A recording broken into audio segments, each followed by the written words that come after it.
औज़ुबिल्लाहिमिनश्शैतानिर्रजीम बिस्मिल्लाहिर्रहमानिर्रहीम। अस्सलामु अलैकुम रहमतुल्लाहि व बरकातुहू।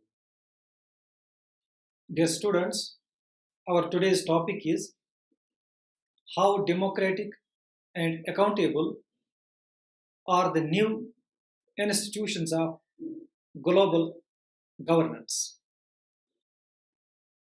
Dear students, पहले हम यहाँ गवर्नेंस को समझने की कोशिश करेंगे। हुक्मरानी, it means making of laws or rules, कवानीन बनाना। implementation of rules, कवानीन को लागू करना। exercise of powers, इख्तियारात का इस्तेमाल करना। Now, global governance, आलमी हुक्मरानी, गवर्नेंस ऑन ग्लोबल स्केल, आलमी सतह पर हुक्मरानी, collective management of the planet, पूरी जमीन पर मुश्तरका इंतजाम, कैन बी एक्सरसाइज्ड बाय, आलमी हुक्मरानी इस तरह से इस्तेमाल की जा सकती है स्टेट्स की जानिब से, मजहबी जमातों से, तिजारती इदारों से, inter governmental and non governmental organisations, ban सरकारी या गैर सरकारी ऑर्गेनाइजेशन से। ये इन चीजों को मुलवस करने से चलती है। रस्म व रिवाज, रिवायात और स्ट्रेटजिक बातचीत से, customs, traditions and strategic interactions are involved in global governance. No constitution,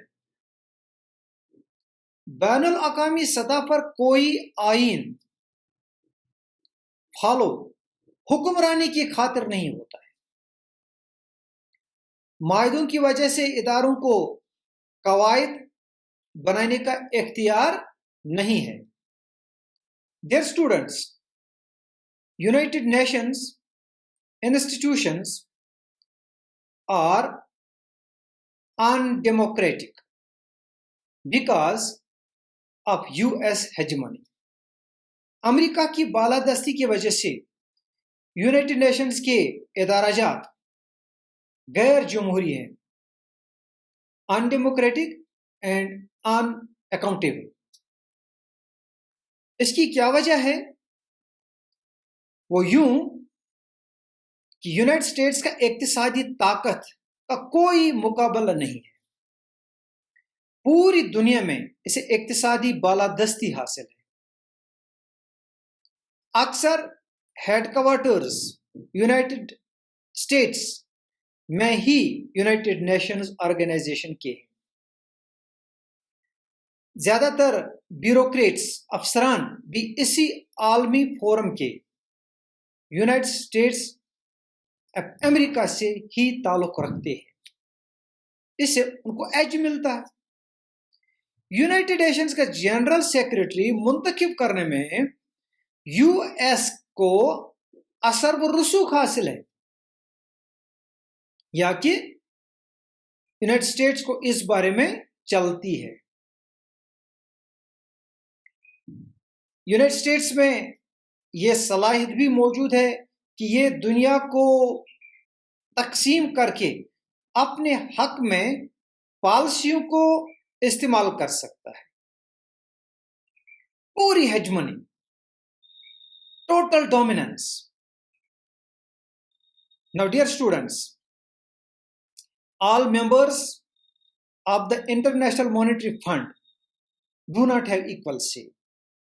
आलमी इक्तिसादी इदाराजात जो है उनमें भी जमहूरियत और जवाबदेही का फुकदान है। तमाम मेंबरान इंटरनेशनल मॉनेटरी फंड को यकसान वोटिंग इख्तियारात हासिल नहीं है। टॉप 10 ममालिक जो हैं उनको 55% वोटिंग हक हासिल है। उनमें से भी यूनाइटेड स्टेट्स को अकेले 17.46% वोटिंग हुकूक हासिल है। टोटल अनडेमोक्रेटिक, बिल्कुल गैर जमहूरी तर्ज। World Bank and International Monetary Bank relates to the political power imbalance in their governance structures. World Bank और इंटरनेशनल मॉनेटरी फंड का ताल्लुक उनकी हुक्मरानी ढांचे में सियासी ताकत के अदम तवाज़ुन से है। वोटिंग इख्तियारात बिल्कुल गैर मुतवाज़िन हैं। इनसे यूनाइटेड स्टेट्स, यूरोपीय ममालिक और जापान को बिलखुसूस फायदा हासिल होते हैं। वर्ल्ड ट्रेड ऑर्गेनाइजेशन बिल्कुल गैर जमहूरी है। उसके बारे में मुखालफत इस तरह की जाती है कि इसका स्ट्रक्चर अमीर ममालिक को ही फायदा पहुंचाता है। जो कुछ वो चाहते हैं उनके अरमान पूरे होते हैं। सबसे ज्यादा फायदा उन्हीं को हासिल होते हैं। Dear students, United Nation Security Council के फैसलाजात पर अमल पैरा होना जरूरी है, जबकि यूनाइटेड नेशंस जनरल असेंबली जो नुमाइंदा तंजीम है हर मेंबर मुल्क की, वहां पे जो फैसलाजात होते हैं वो जमहूरी तरीके से होते हैं। उन फैसलाजात के लिए ऐसा नहीं है। Now dear students, in spite of this, United Nations in this unipolar world can secure as a forum of negotiation. इस यूनिपोलर दुनिया में यूनाइटेड स्टेट्स और दूसरे ममालिक के माबैन मुज़ाकरात और तबादला ख्यालात के फोरम के तौर पर महफूज हो सकता है। अक़वाम मुत्तहिदा यूनाइटेड स्टेट्स ऑफ अमेरिका के खिलाफ शिकायत को दूर करने के लिए एक प्लेटफॉर्म मुहैया करता है ताकि समझौता किया जा सके। यूनाइटेड नेशंस एक नामुकम्मल इदारा हो सकता है, लेकिन इसके बगैर अगर सोचा जाए दुनिया मजीद खराब हो सकती है। लोगों और हुकूमत के लिए क्या जरूरी है? आप यूनाइटेड नेशंस ऑर्गेनाइजेशन जैसी बैनुल अक़वामी तंजीमों के इस्तेमाल के जराया तलाश करें। सो डियर स्टूडेंट्स, आज के इस मौजू के हवाले से ये ख्यालात हमने शेयर किए, and our next topic will इंशाल्लाह be organs of United Nations Organization. Wait and watch. Assalamu alaikum.